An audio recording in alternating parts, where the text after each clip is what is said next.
बोध कहानियाँ होती हैं वो सत्य की दूर से आती प्रतिध्वनियाँ हैं। एक सूक्ष्म सा इशारा, एक नाजुक सा धागा जिन्हें खोजते रहना होगा। तब कहानी धीरे धीरे अपने खजाने हमारे लिए खोलने लगेगी। ऐसा कुछ जादू है इनमें। अगर हम इन कहानियों को वैसे ही लें जैसी ये दिखाई देती हैं, तो फिर हम इनके संपूर्ण अर्थ से चूक जाएंगे। प्रत्यक्ष वास्तविक नहीं है, वास्तविक छिपा है, बड़े ही गहरे में छिपा है। जैसे किसी प्याज में कोई हीरा छिपा हो और हम उसे उघाड़ते जाएं और प्याज की परतों पर परतें और अंत में हीरा उजागर होता है। कुछ ऐसा ही है इन कहानियों में।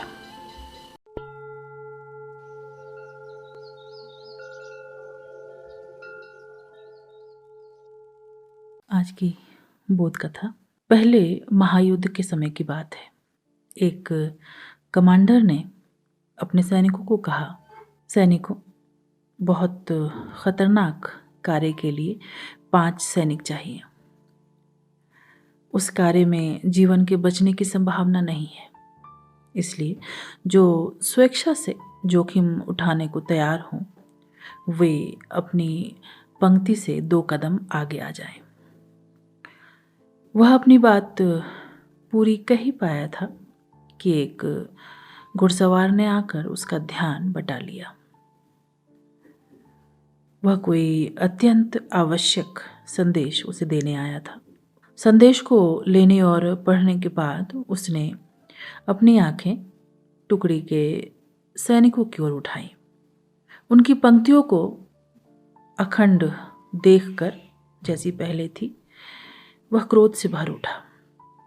उसकी आंखों से चिंगारियां छूटने लगी और वो चिल्लाया, कायरो, नामर्दों, क्या एक भी मर्द तुम्हारे बीच में नहीं है? उसने और भी गालियां उन्हें दी, दंड की धमकियां भी दी, और तभी उसे ज्ञात हुआ कि एक नहीं, सारे सैनिक ही 2 कदम आगे बढ़ गए थे। जिसकी उसने चुनौती दी थी कि जो भी इस खतरनाक कार्य को करना चाहे वो 2 कदम आगे बढ़ जाए, और पूरी की पूरी पंक्ति ही 2 कदम आगे बढ़ गई थी। सुबह से सांझ तक सैकड़ों लोगों को एक दूसरे की निंदा में संलग्न हम देखते हैं। कितनी अजीब बात है ना, कितनी जल्दी हम एक दूसरे के बारे में निर्णय ले लेते हैं, जबकि किसी के भी संबंध में निर्णय करने से कठिन और कोई बात नहीं। शायद परमात्मा के अतिरिक्त किसी के संबंध में निर्णय करने का कोई अधिकारी भी तो नहीं, क्योंकि एक व्यक्ति को, एक छोटे से साधारण से मनुष्य को भी जानने के लिए जिस धैर्य की अपेक्षा है वो परमात्मा के सिवाय और किस में है? क्या हम एक दूसरे को जानते हैं? वे भी एक दूसरे को जानते हैं जो बिल्कुल निकट हैं? क्या मित्र भी एक दूसरे से अपरिचित और अजनबी नहीं बने रह जाते? लेकिन हम तो अपरिचितों को भी जांच लेते हैं और निर्णय ले लेते हैं, वह भी कितनी शीघ्रता से।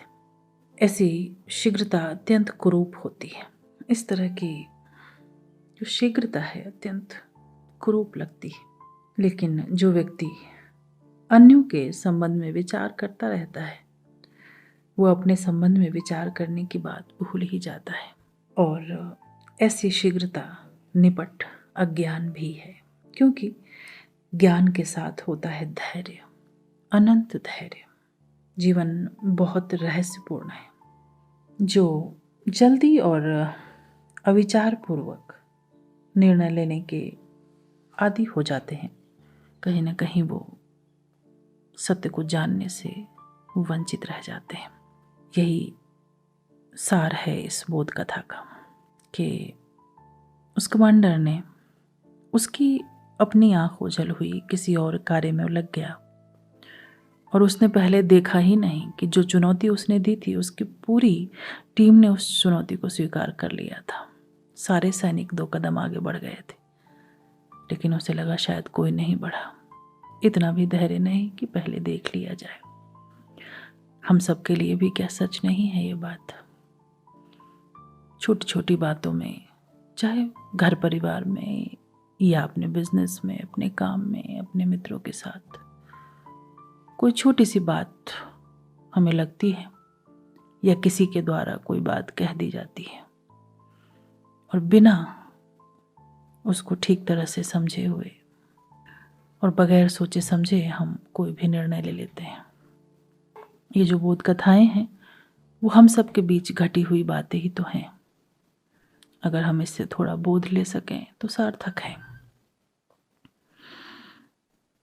धैर्य साधक के लिए अपेक्षित है। कोई भी हम ध्यान साधना कर रहे हों या किसी भी स्पिरिचुअल पाथ पे हों, बड़ी जल्दी हो जाती है वहाँ भी। 2-4 दिन आंख बंद करके बैठे और लगता है कुछ घटा क्यों नहीं, क्योंकि इतना कुछ सुन रखा होता है, बड़ी जल्दी होती है और वहीं चूक हो जाती है।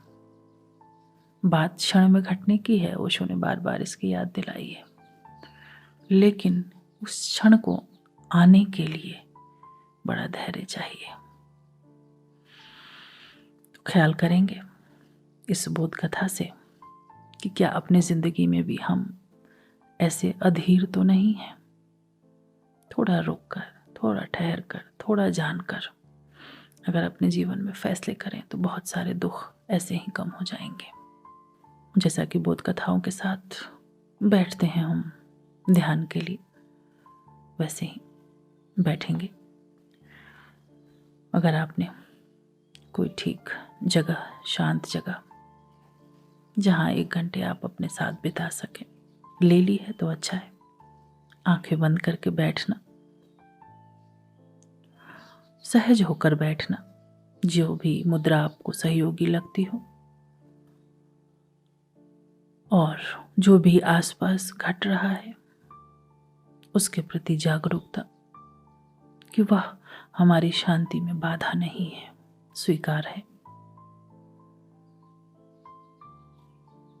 पंछियों की चहचहाहट या कोई और आती आवाज,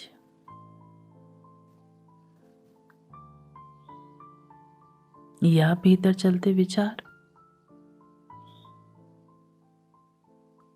या कोई डिस्कम्फर्ट, जो भी है वो है, उसका स्वीकार। तभी सहजता से हम मौन बैठ सकते हैं। बैठें अपनी आती और जाती श्वास के साथ। श्वास भीतर आ रही है, नाक को छूती हुई, और बाहर जा रही है। चित्त शांत हो रहा है। जागरूकता चारों तरफ की ओर, और उससे कोई विरोध नहीं। जो भी है स्वीकार है। और फिर आती और जाती श्वास देखते देखते ही चित्त शांत होने लगता है। अद्भुत यह विधि है। बैठे अपने साथ। 3 बेल्स के साथ सिटिंग पूरी हो जाएगी। आपको और भी लंबा बैठना हो, बिल्कुल मौन में चुपचाप धीरे धीरे समय बढ़ाएं और इस ध्यान के स्वाद को चखते रहें। बैठें।